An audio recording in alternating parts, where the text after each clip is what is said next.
Assalomu alaykum. Bu haqda gapirmasa bo'lmaydi. Ahvolimiz shu darajaga yetib keldi.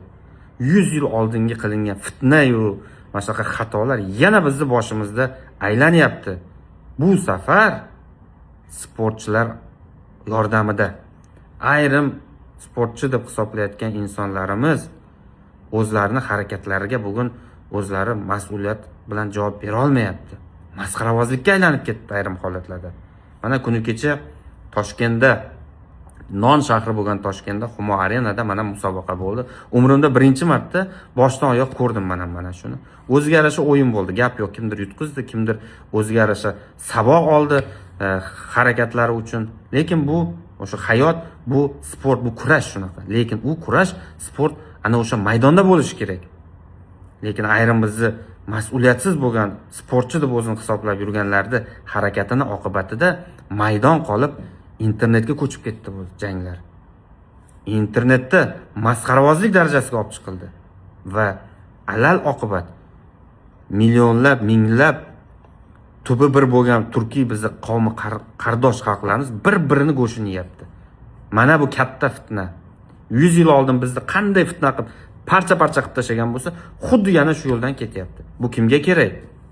Bunaqa oktagon dedim, UFC'mi nima bo'lishidan qat'iy nazar, agarki sport bunaqa darajaga xalqlar, millatlarni bir-birini haqorat qiladigan, bir-birini kamsitadigan darajada ota-bobolarimiz, davlatimiz rahbarlaridan tortib ziyolilarigacha xalqlarni yaqinlashtirish yo'lidagi uzoq yillik mehnatni parcha-parcha qilib bir tiyin qiladigan bo'lsa, bunaqa sport, bunaqa musobaqani nima keragi bor?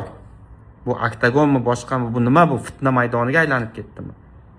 Yo Do'stlar, bo'lib o'tadigan UFC, Oktagon Liga va barcha MMA janglarini jonli efir Telegram kanalimizda qilamiz. Shu bilan birga janglarga prognozlar ham shu Telegram kanalida bo'lib o'tadi. Hatto o'tganingizdan so'ng 5 milliongacha bonuslar beriladi.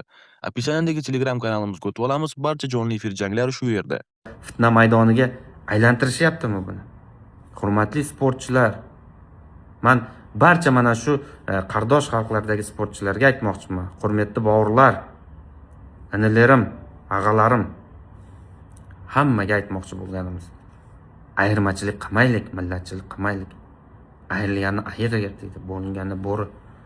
Buni achchiq tajribasini o'tkazganmiz. Mana shuning uchun bugun bizni parchalanib ketganimiz uchun bugun qulsan deyapti. Bularda tarixi yo'q deyapti.